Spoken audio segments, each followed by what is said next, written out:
Hola, bienvenidos a la otra realidad. Hoy vamos a adentrarnos en el terreno de las leyendas, de una en concreto, una en la que convergen la magia, el simbolismo, la espiritualidad. Hoy iremos en busca del Santo Grial. Uno de los mayores atractivos de las leyendas es que uno no sabe qué parte de realidad hay en ellas. En este caso concreto, en el del Grial, sí existe un objeto material, una copa, el Grial mismo, ese cáliz que usó Jesús en la última cena y que, según una tradición piadosa, José de Arimatea utilizó para recoger en él parte de la sangre del cuerpo de Cristo después de la crucifixión.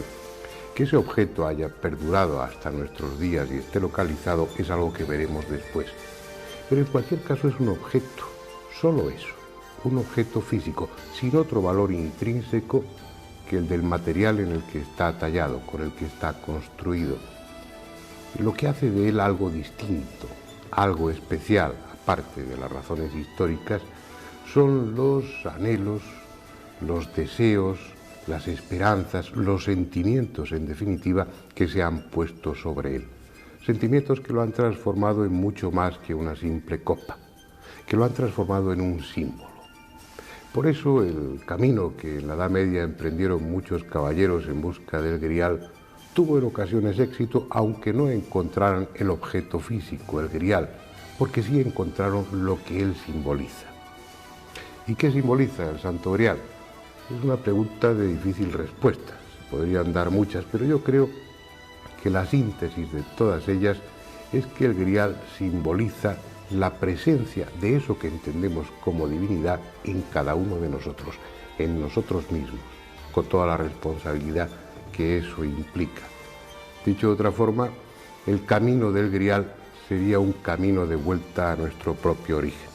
Vamos a ocuparnos de todo ello a lo largo de este programa de hoy, sirviéndonos como siempre con un documental como soporte y contando con las aportaciones de invitados que conocen sobradamente el tema.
Las leyendas ligadas a lo espiritual se forman con 1 gramo de realidad y toneladas de sentimiento. En un suceso casi banal o en un simple objeto se vuelca tal cantidad de anhelos, de contenidos inconscientes, de recuerdos ligados a la especie, de símbolos en definitiva, que buscar la parte de verdad tangible o material es tan difícil como absurdo. Las leyendas son lo que son, una proyección de nosotros mismos, de lo que fuimos y de lo que aspiramos a ser. La pista tras el objeto o el lugar de la leyenda nos conducirá indefectiblemente al punto de partida, a nuestra mente, si el camino ha sido estéril, o a nuestro corazón, si esa búsqueda ha servido para lo único que sirve la búsqueda de un ideal, nuestro propio cambio interior. aunque quizá esta leyenda sea distinta y además de todo lo dicho haya un objeto que encontrar.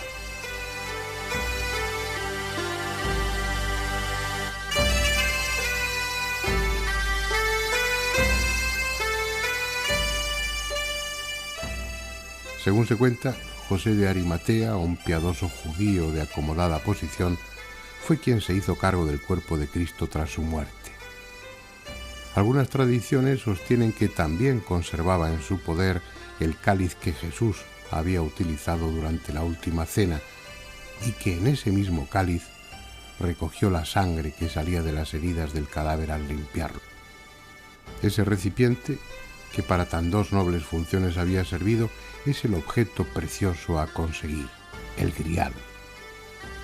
La meta a alcanzar por aquellos caballeros que, al menos eso dice la leyenda, partieron de estas tierras de Gales, en el sur de Inglaterra, allá por el siglo VI.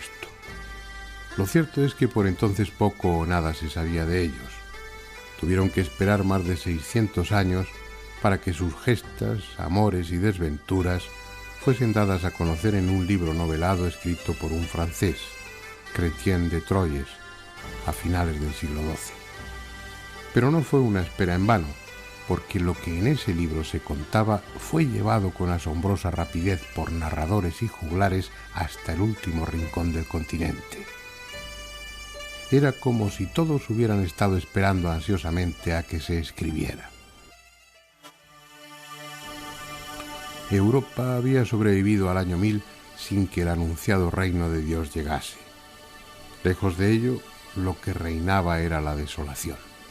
1000 pequeños reinos feudales enfrentados, costosos ejércitos que mantener y un pueblo hambriento, sometido a brutales impuestos, cuando no al saqueo indiscriminado de unos y de otros. Si no había sequía, la lluvia torrencial arrasaba los campos. Si no había peste, cualquier otra epidemia la suplía.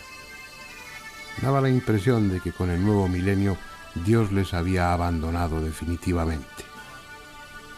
Quizá porque los santos lugares permanecían en manos infieles. Hacía falta una empresa común, y las cruzadas vinieron a cumplir eficazmente esa función. Empujados por el hambre, por el afán de aventura o por la fe, innumerables europeos se lanzaron a la conquista de Jerusalén.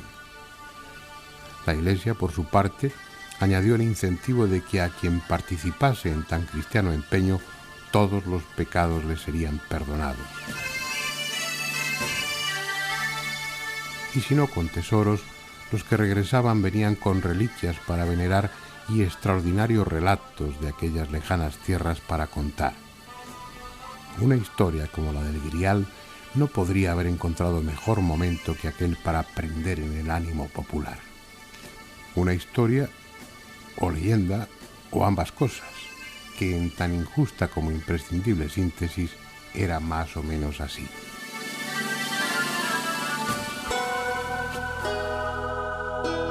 Acusado de la desaparición del cuerpo de Cristo, José de Arimatea es encarcelado sin proporcionarle comida ni bebida para que muera de inanición. En su celda se le aparece Jesús, que le entrega el cáliz y la doctrina sobre diferentes misterios, entre ellos el sentido secreto de la misa. Cada día una paloma le trae una hostia que deposita en el cáliz y con ese alimento místico José subsiste sin problema hasta que en el año 70 es puesto en libertad.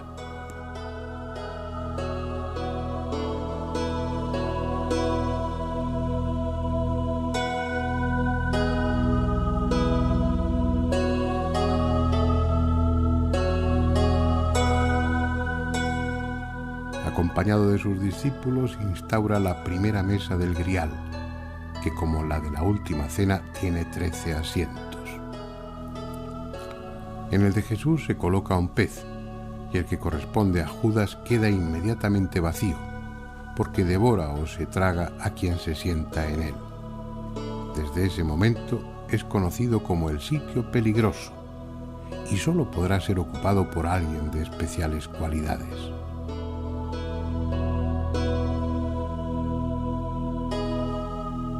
Con su grupo, José de Arimatea llega a Inglaterra, a esta región de Gales, y funda aquí, en Glastonbury, la primera iglesia cristiana de las islas, en la que por un tiempo indefinido es conservado el cáliz, el Santo Grial. Hay después un paréntesis en los cimientos de la leyenda. El escenario se hace más simbólico y los personajes adquieren un carácter decididamente esotérico. Ya no son los discípulos de José de Arimatea, son una orden de caballeros en torno a la segunda mesa del Grial, presididos por un rey sacerdote y reunidos en un castillo que corona el Mont Salvage, el monte de la salvación, rodeado de agua. Algo sucede, y ese rey, custodio del cáliz, del Grial, resulta herido de un lanzazo y la tierra que rodea al castillo queda estéril, seca, y pasa a llamarse la Tierra Desolada.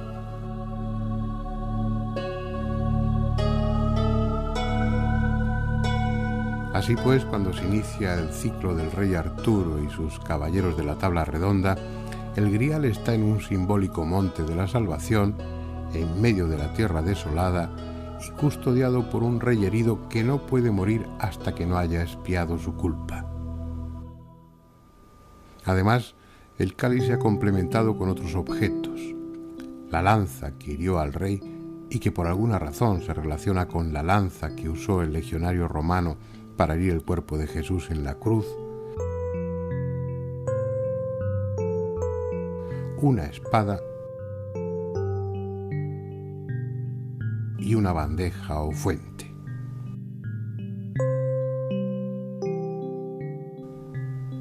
Nos hallamos en el siglo V o VI. Merlín, un mago dotado de extraordinarios poderes, conocedor de secretos paganos y antiquísimos, al que sin ningún rubor las leyendas le atribuyen la construcción de Stonehenge, es además un mago cristianizado.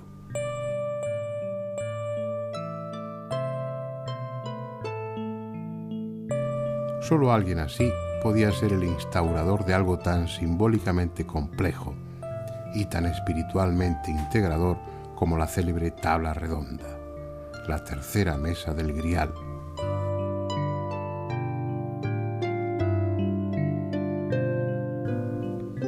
En torno a ella un rey, Arturo, síntesis de todas las virtudes que deben adornar a un monarca, rodeado de sus caballeros, cada uno de ellos expresión de los ideales de la caballería andante, como no podía ser menos.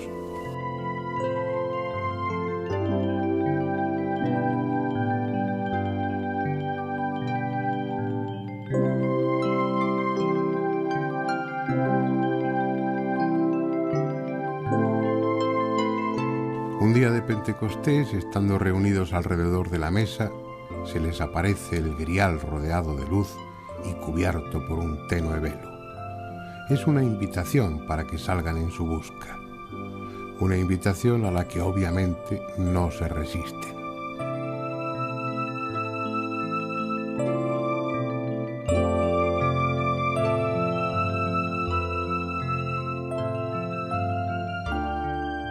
Son varios los que parten de Camelot, la ciudad fortaleza de Arturo, cuya localización auténtica aún sigue sin conocerse.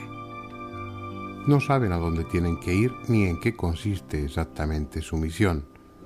Han oído hablar del rey herido, del monte de la salvación, de la tierra desolada, pero son lugares que pueden estar en cualquier sitio. Lo que sí saben es que una empresa de tal naturaleza solo es apta para caballeros tan valientes como puros de corazón. El resto depende del camino que elijan y de lo atentos que estén a las señales y sugerencias que en el propio camino irán apareciendo.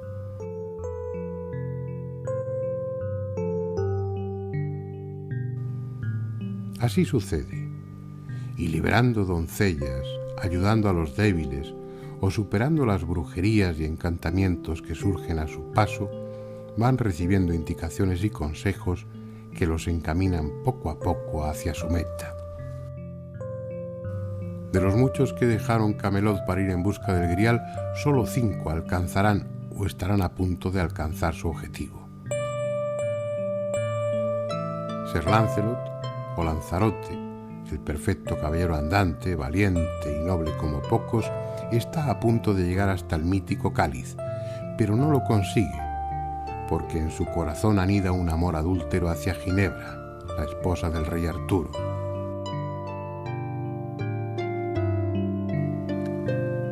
Sir Gawain llega también al castillo del Grial, pero no consigue verlo por estar demasiado apegado a lo material, a lo mundano y carecer de la necesaria humildad. Galahad, hijo de Lancelot, que ya ha dado muestras de sus extraordinarias cualidades al sentarse en el sitio peligroso, el asiento de Judas, sin que le pase nada. Perceval o Parsifal, llamado también el tonto perfecto, y Bors, el hombre sencillo y humilde, son los tres que llegan a la ciudad celestial de Oriente y participan del misterio del Grial, asistiendo a una misa protagonizada por el Santo Cáliz y oficiada por el propio Jesús.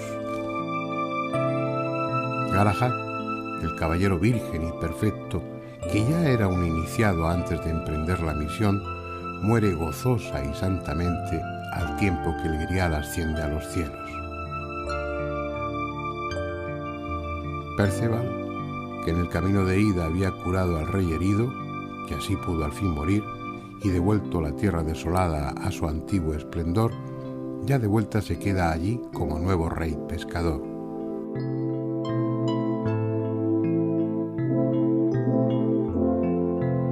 Solo Bors, el hombre corriente, que sin duda ha dejado de serlo tras su experiencia iniciática, es quien regresa a Camelot para dar cuenta de lo sucedido.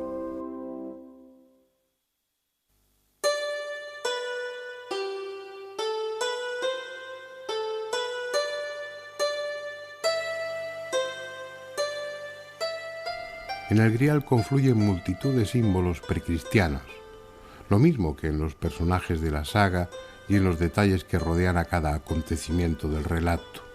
Aunque cristalizado en el cáliz, el objeto de la demanda, de la búsqueda, es en sus orígenes casi cualquier cosa. Una piedra, un cuenco, un diamante caído de la frente de Lucifer, un meteorito. Algo vinculado a la creación, a la fuerza, a la consciencia que animó las aguas primordiales cuando todo era el caos. Algo en suma impregnado por la energía de Dios. Consecuentemente, obtenerlo es tanto como obtener la inmortalidad, saciar toda forma de hambre y disfrutar del máximo poder. Pero paradójicamente, el Grial solo sirve a quien no lo necesita, al puro, al que ha vencido todas esas humanas necesidades durante la búsqueda.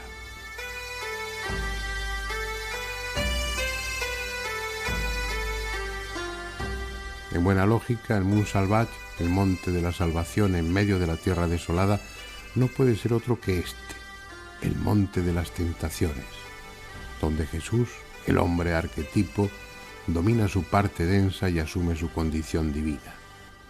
Un monte que geográficamente puede situarse aquí, pero que espiritualmente está en el interior de cada uno.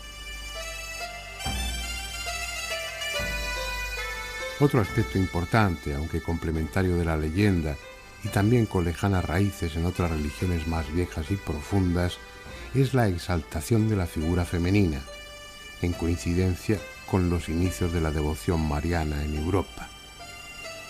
La mujer, satanizada sin disimulo o postergada a un papel accesorio en el mejor de los casos desde la óptica judía y cristiana primitiva, comienza a recuperar su función ancestral a través de la Virgen María.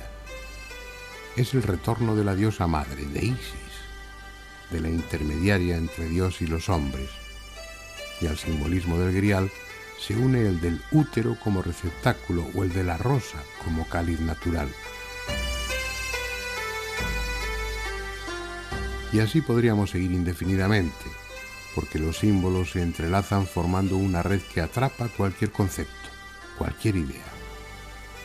Dejémoslo, por tanto, y vayamos en busca del objeto mismo, del cáliz que se usó durante la última cena. De haberse conservado hasta nuestros días, aparte del gran valor piadoso que tendría para los creyentes, su importancia histórica sería excepcional. Merece pues la pena buscarlo, con la ventaja en este caso de que no partimos de una leyenda, sino de una tradición que se mantiene estable y documentada desde hace cerca de 18 siglos.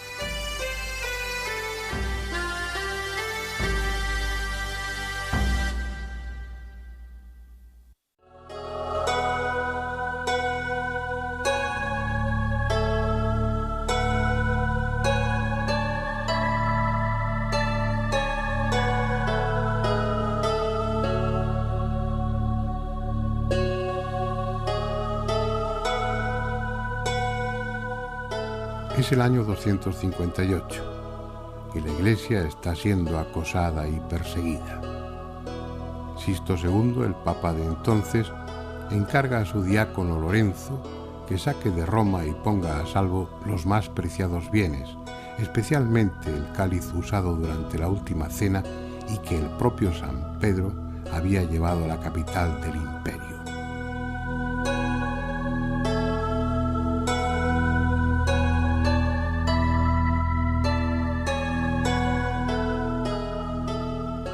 Lorenzo, el que luego sería martirizado en una parrilla y santificado, entrega la reliquia a un legionario de su confianza para que la lleve a Hispania y se la dé a sus padres, que vivían en Loreto.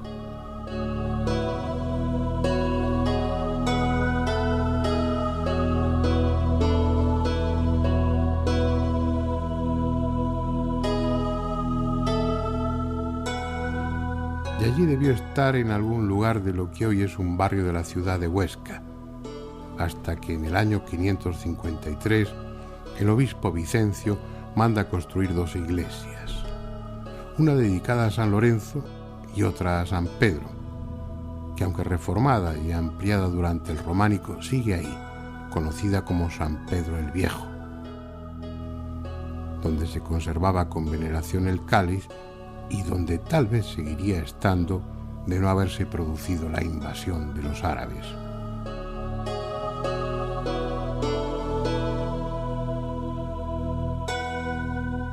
Ante la inminente llegada de la morisma, el obispo Acisclo ordena sacar en secreto la reliquia de la ciudad y ponerla a salvo.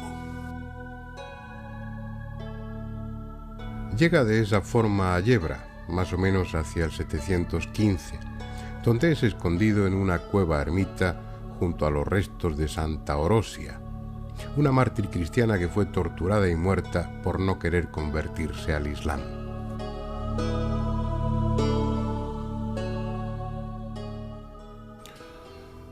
Tras un tiempo indeterminado y ante el riesgo de que Yebra cayese también en manos sarracenas, el cáliz, junto con otras preciosas reliquias, fue trasladado a un recóndito lugar en el valle de Hecho, un viejo monasterio, antiguo cenobio visigótico, el de San Pedro de Siresa. La tradición dice que los condes y reyes de Aragón y Navarra hicieron donaciones a la comunidad que aquí vivía para el culto de las santas reliquias. Del viejo monasterio se conserva aún en buen estado la iglesia, quién sabe si construida precisamente para custodiar al Grial. Sólida y simple en su estructura, mitad iglesia y mitad fortaleza, como tantas del románico, la de San Pedro de Siresa sigue siendo aún impresionante. En su ábside semicircular, en una hornacina disimulada tras las piedras de la pared, dicen que estuvo oculto el cáliz durante un tiempo, hasta que ya seguros de que el moro no avanzaría en su conquista de aquel territorio, lo trasladaron al monasterio de San Adrián de Sasabe, muy cerca de Borau, entre Jaca y Sompor. No está claro en qué lugar preciso se conservó el cáliz, pero es más que probable que fuese en la iglesia de Santa María, cubierta por esta ermita de San Adrián, de la que solo algunos arcos románicos que perduran dan idea de lo que fue en otro tiempo. En lamentable estado, inundada desde hace años, la ermita es la imagen misma del abandono y la desolación. La mayoría de sus visitantes ocasionales ignoran que bajo el agua y las losas removidas del suelo están los restos enterrados de los 7 obispos de Aragón en Sassade, que custodiaron el Santo Grial. Solo sus restos, porque la mítica copa no terminó aquí su errática andadura.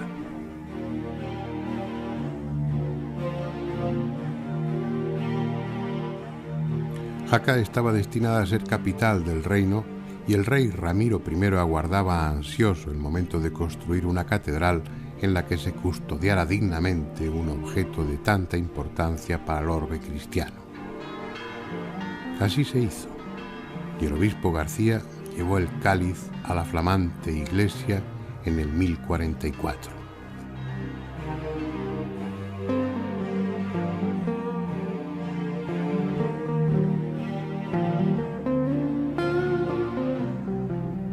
Como era de esperar, allí no permaneció demasiado tiempo. La que sí sigue en la magnífica catedral de Jaca es Santa Orosia, la que compartió cueva en Yebra con el cáliz y que tiene capilla propia con carácter de parroquia por su gran aceptación popular, que la consideraba y tal vez la siga considerando una buena mediadora para que los endemoniados queden liberados de su posesión.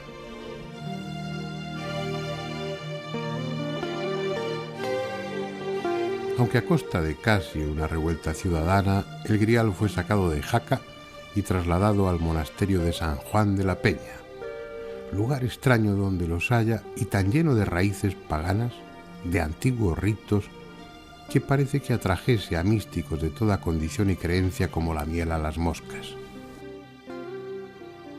El monasterio se construyó a partir de una cueva, antiguo refugio de ermitaños.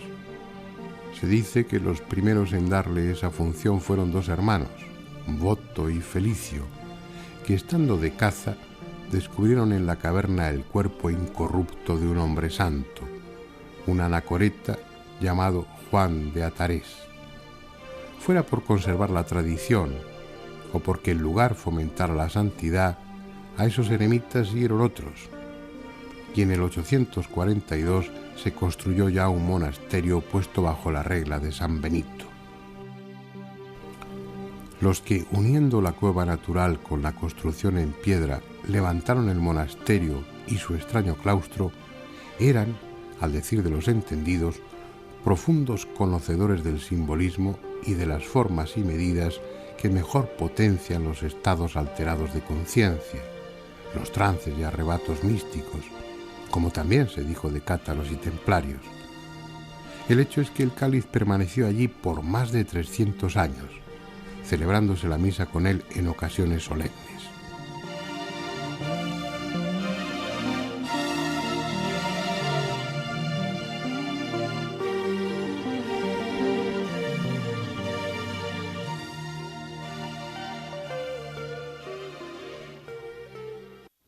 Vamos a profundizar en algunos aspectos de este tema con Francisco de Oleza. Francisco de Oleza, además de un buen amigo desde hace muchos años, es periodista, es escritor, es teólogo y dirigió durante 3 años más o menos un programa de mucho éxito en la 2 de Televisión Española que se llamaba precisamente La Tabla Redonda. ¿Qué tal? Muy bien, y buenas noches y encantado de estar con vosotros. Bueno, en ese programa al que tuviste la gentileza de invitarme en alguna ocasión, estábamos en torno a una mesa. ¿Quién se sentaba en la mesa de Judas?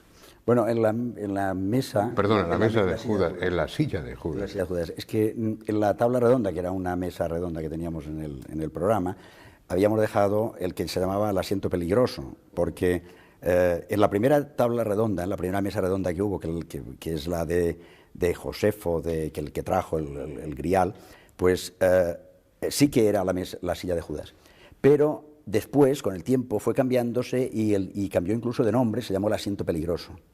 En la tabla redonda lo que teníamos no era la silla de Judas, sino el del asiento peligroso, y lo dejábamos siempre vacío, como normal, ¿no? Porque además si alguien se sentaba, como cuenta la leyenda, pues podía caerse al fuego del infierno, y no había ningún personaje que quisiera sentarse en aquella silla. De haberlo sabido en su momento yo me habría sentado ahí a ver qué pasaba. Sí, pero no te dejaba, porque yo te ponía cerca, o a la derecha o a la izquierda, para que las cosas funcionasen. El tema del Grial es un tema amplio, se conjugan en él multitud de de otros aspectos de simbolismo, de tradiciones, creencias arcaicas en lo más profundo de nuestro inconsciente. Es casi un poco la historia espiritual del hombre, la que está recogida en el Grial. Pero bueno, eso nos llega a nosotros sobre todo a través de la leyenda del rey Arturo, que es donde se estructura, donde esos personajes ya, cada uno de ellos tiene una personalidad, representa, simboliza algo, y al mismo tiempo, bueno, pues sirve para que el lector se identifique o no con cada uno de ellos. Pero ¿son personajes que existieron realmente o no? Bueno, el Arturo, que es el primero de todos, la mesa del rey Arturo y la tabla de los caballeros del rey Arturo, siempre se habla, aparece por primera vez en una historia que escribió Monmouth, que era la historia de los reyes de Bretaña, y entre todos ellos pues aparece un Arturo, que es un individuo, un rey de leyenda, sin reino, pero que era un gran conquistador, no sabemos de qué reinos, que a veces estaba y a veces no estaba, un presente ausente en muchas circunstancias, que fue el que propició que los historiadores posteriores se fijasen en él en la búsqueda de leyendas que hicieran su propia historia. Y claro, entre todos los que había escrito Monmouth, pues evidentemente este era el que presentaba unos rasgos más de leyenda. Si me dices si existió o no existió, pues es evidente que no existió Arturo como tal. Lo que puede ser es que hubiera habido algunos personajes que hubieran dejado en la memoria de los siglos y de los tiempos y de las gentes, pues algunas hazañas que luego se conjuntasen todas, y el escritor pues las aunase y las pusiese bajo el nombre de Arturo. Lo que sí parece claro es que, bueno, personajes inventados totalmente o partiendo de algunos hombres auténticos que existieran, aunque no estuvieran cubiertos y adornados con todas esas virtudes, esos caballeros míticos. Lo que sí está claro es que sobre ellos se han colocado, se han puesto toda una serie de características de tipo simbólico que hace que cada uno de ellos sea una especie de arquetipo a su vez, ¿no? Es que todos ellos somos nosotros.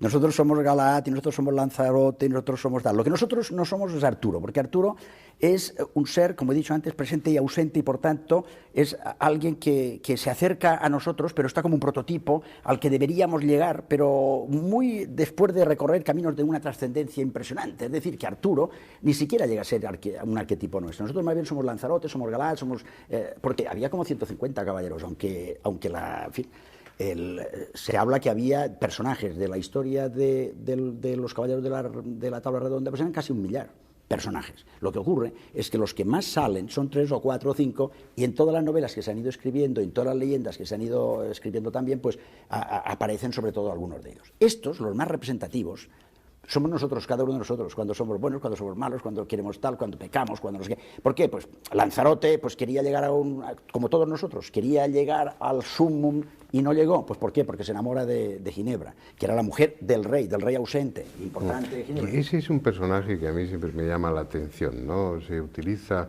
en la narración como pretexto, como recurso, como justificación, hasta con un papel no muy airoso, que es el de engañar a su marido para tener relaciones con Sir Lancelot. Ginebra. ¿Por qué digo que es más importante casi que Arturo? Porque sin Ginebra no existiría ni Arturo, ni la tabla redonda, ni los caballeros. ¿Por qué? Porque ella representa la feminidad. Pero la feminidad, no la mujer, sino la feminidad que tanto tiene la mujer como el hombre. Y entonces, exactamente lo mismo, la feminidad que tenemos todos. Y claro, cuando decimos feminidad, decimos las mujeres. Pues no. ¿Y por qué no existiría nada? Porque ella es la atracción. Es decir, hay caballeros porque hay una mujer bellísima, y eso ya está dicho todo, el símbolo de la mujer bellísima que atrae a los caballeros, pero con la cual ninguno puede tener amores, porque ella es la esposa de ese rey ausente. Por tanto, no es que, diríamos, le ponga cuernos a Arturo, es que ella representa lo intocable, pero lo atrayente. Y es decir, es la virgen que atrae, es la madre que atrae, pero que engendra sin haber tenido ninguna relación con nadie. Entonces, cuando un caballero, como por ejemplo Lanzarote, se enamora de ella, destruye todo el gran entramado de la tabla redonda y se viene abajo. Y entonces viene la tierra desolada y viene todo el mundo del desierto. Los estudiosos del tema del Grial y del mito de rey Arturo aluden también a la copa como pueda ser como una especie de útero, también de receptáculo de vida, ¿no? Un receptáculo. Vas por esa línea. Por esa línea, es el vértigo. Es decir, si nosotros buscamos, cualquier persona que está ahora escuchando y tal, si a la vida le da miedo, terror y por otra parte le atrae, es porque es como un hueco y un vértigo.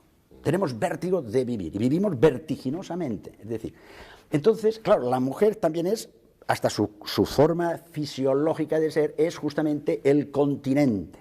Y el varón es aquel que puede acceder a ese continente, pero no siendo el que lo tiene que llenar, puesto que a través de ella él se llena de espiritualidad. Por eso los místicos decían la esposa del Señor. Ellos se hacen femeninos por dentro, es decir, hay que hacerse grial, continente y por tanto tal. Pero eso no es del cristianismo.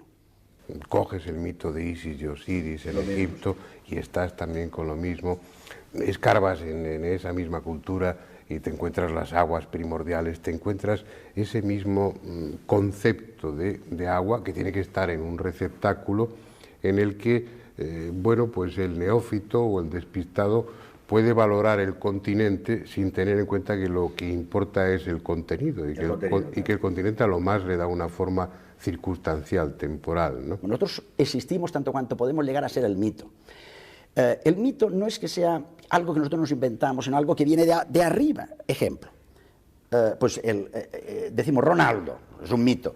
¿Es un mito? ¿Quién es Ronaldo? Pues me parece que es un futbolista, ¿no? Ah, creí que era un caballero de la No, pero es igual, es igual. Es hablar de caballeros, hablar de futbolistas, hablar de artistas de cine, es hablar de lo que quieras. Todos somos caballeros.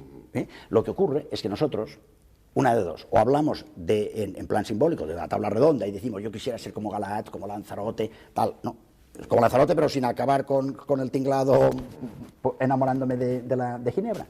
Pero cuando nosotros decimos, por ejemplo, que Abba-Ganen es un mito del cine, o decimos lo del Ronaldo, o decimos lo de tal, ¿qué queremos decir? Pues que nos parece que este ha superado la situación de irrealidad en la que vivimos todos y ha alcanzado algo de esa otra realidad mítica que somos nosotros, pero en el B, en lo que querríamos llegar a ser.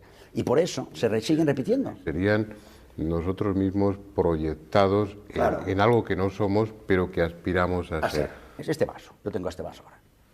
Si yo tengo aquí este vaso, yo no vale la pregunta de decir ¿para qué sirve este vaso? Lo tengo aquí para beber y tal. Pero si yo lo que tengo es sed y resulta que estoy esperando un vaso y tal que no llega y acabo dándome cuenta que la búsqueda me va calmando la sed, al final no pregunto por el grial porque no tengo sed. ¿A quién sirve el grial? A aquel que busca teniendo sed y va dejando de tener sed porque lo busca. Ahí está el tema. Es decir, que sirve al que lo busca, pero es útil y eficaz para aquel que ya se ha convertido en grial y ya ni lo quiere, porque él ya no tiene sed. Él es la fuente que emana aguas vivas.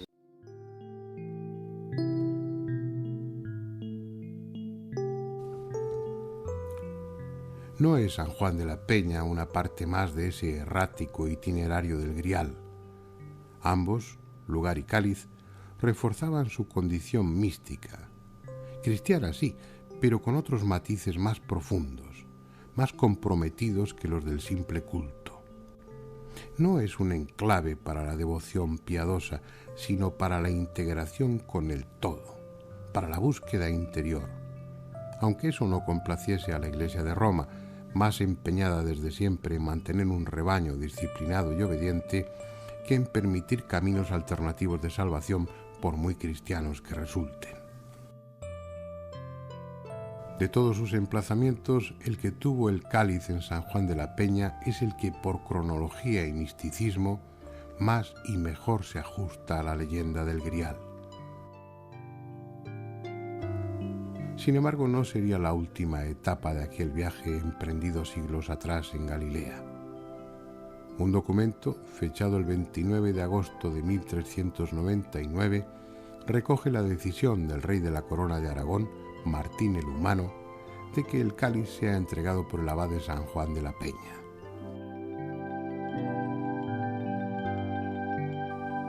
Fue llevado a la capilla real del Palacio de la Aljafería de Zaragoza, y aún tuvo otra breve estancia en la Capella Real de Barcelona. Postreras etapas antes de encontrar el que parece ser su destino definitivo, Valencia. El 18 de marzo de 1437, 38 años después de haber dejado San Juan de la Peña, el cáliz que presuntamente se usó durante la última cena fue entregado para su custodia a la Catedral de Valencia por decisión del rey Alfonso V el Magnánimo, y allí se conserva desde entonces. Durante mucho tiempo, junto a las demás reliquias, en la llamada Capilla de Reliquias de la Catedral, hasta que en 1916, en el día de la Epifanía del Señor, se trasladó solemnemente a la Sala Capitular Antigua, en la misma catedral, donde desde entonces se encuentra. Allí el visitante puede ver un magnífico retablo renacentista cuajado de relieves que representan escenas del Antiguo y del Nuevo Testamento. En el centro de ese retablo, un pequeño templete neogótico acoge al cáliz, que por razones de seguridad está protegido por un grueso cristal blindado. Como es lógico, una reliquia de tal valor para el cristianismo ha sido siempre objeto de veneración por parte de los fieles, pero al mismo tiempo, ese valor espiritual e histórico limita sus apariciones en público fuera de la sala donde se custodia. 2 veces al año es cuando los actos en torno al grial adquieren especial solemnidad.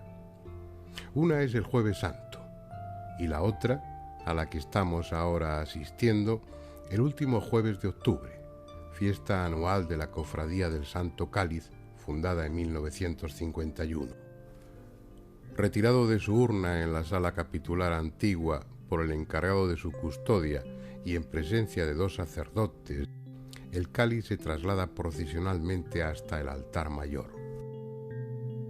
Después se celebra la Eucaristía, presidida en esas ocasiones señaladas por el arzobispo de Valencia, o en su ausencia por alguna alta jerarquía de la Iglesia, con la asistencia del cabildo, una nutrida representación del clero regular y secular, miembros de la Real Hermandad, de la Cofradía del Santo Cáliz y fieles devotos.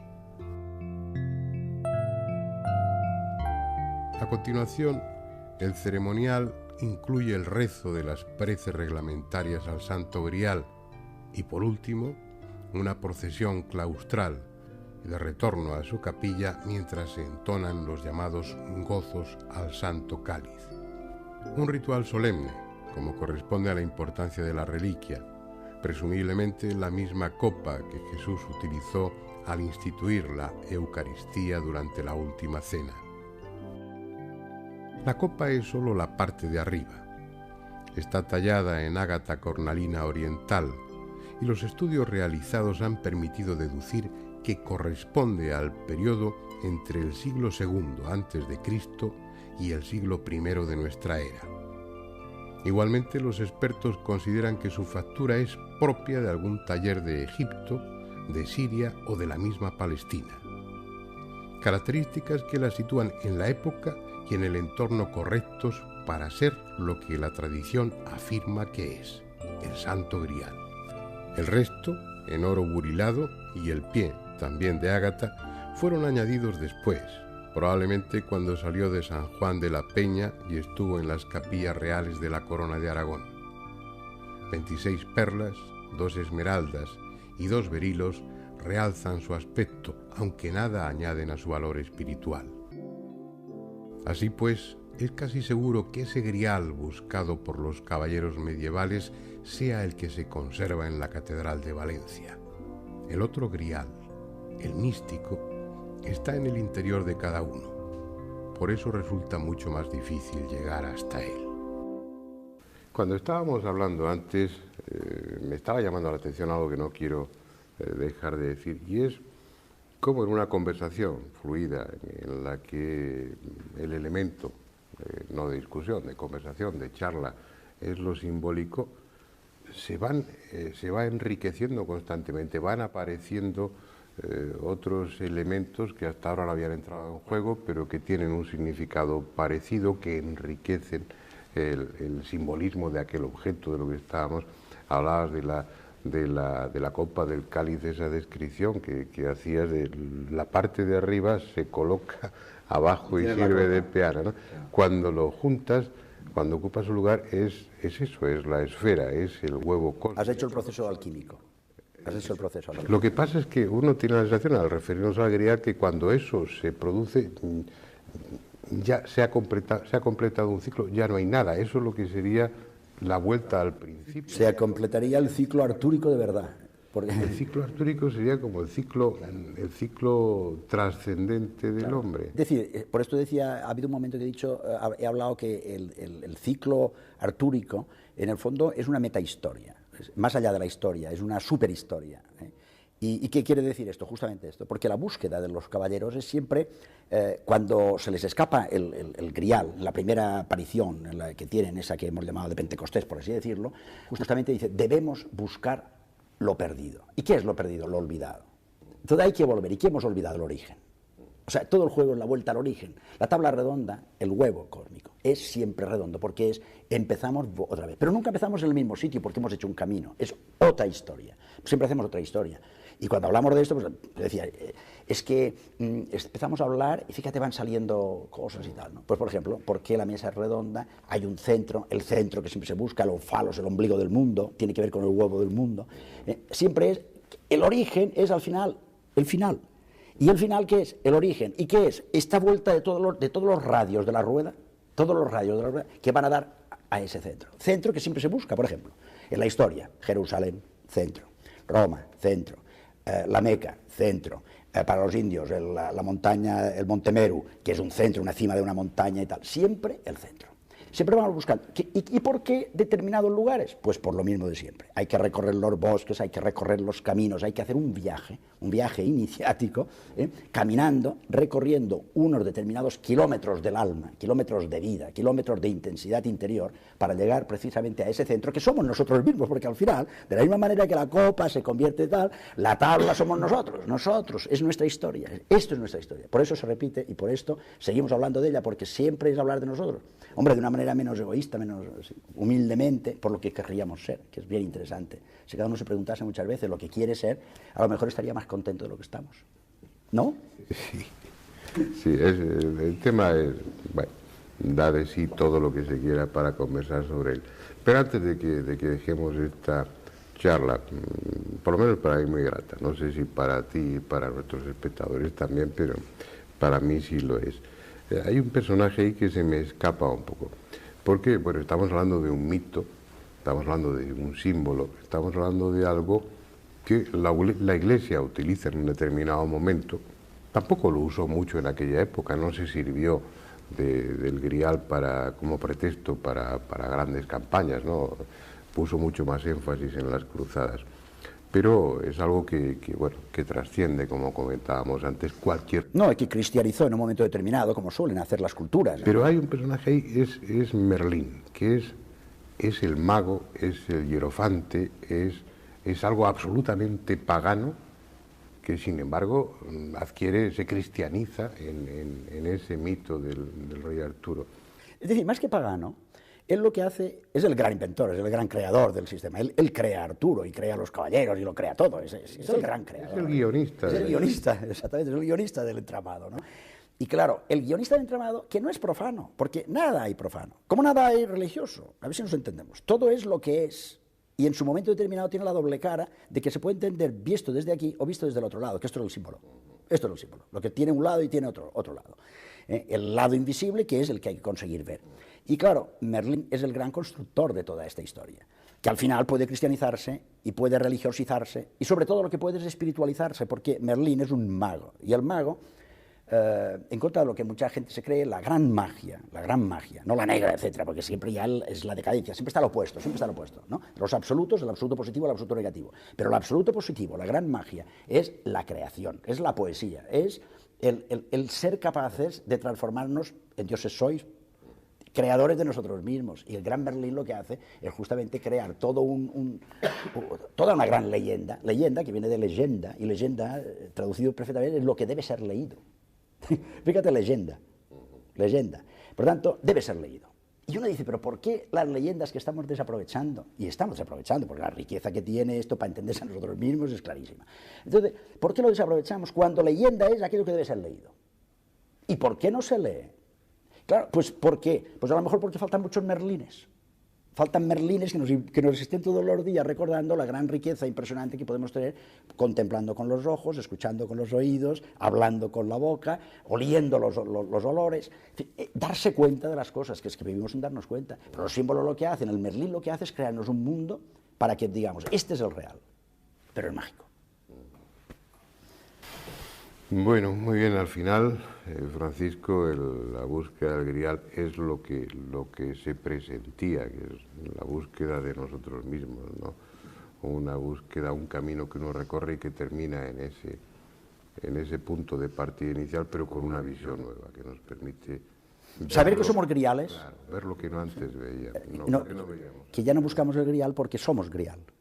Porque si al final uno dice, bueno, ya esto ya lo he visto, ya no me interesa, pero yo sigo sin ser Grial, entonces hay que empezar otra vez la búsqueda. Sí, no, sería un camino, una búsqueda, no inútil, porque todos los caminos son útiles, aunque no conduzcan o no lleven hasta la meta, pero sí un camino infructuoso en cuanto a no cumplir el objetivo. Útil, y a lo mejor es lo que vamos haciendo en esa rueda, en ese samsara, en ese... mandala, en ese reencarnar para ir recorriendo otros hitos de ese camino. Muy bien, Francisco, muchas gracias y vamos a continuar con el tema. Muy bien, buenas noches.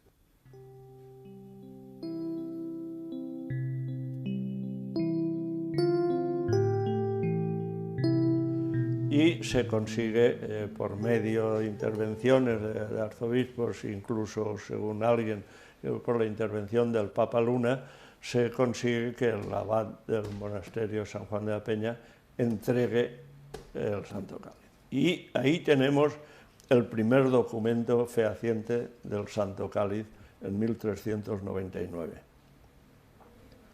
Y en él se dice expresamente que se entrega al rey Martín el Humano no el cáliz que se dice es con el cual instituyó Jesucristo la Eucaristía, no, sino que categóricamente se afirma, se le entrega el cáliz sobre el cual Jesucristo instituyó la Eucaristía. Es una afirmación rotunda en un documento público que enlaza con los tiempos de Jesucristo, lógicamente.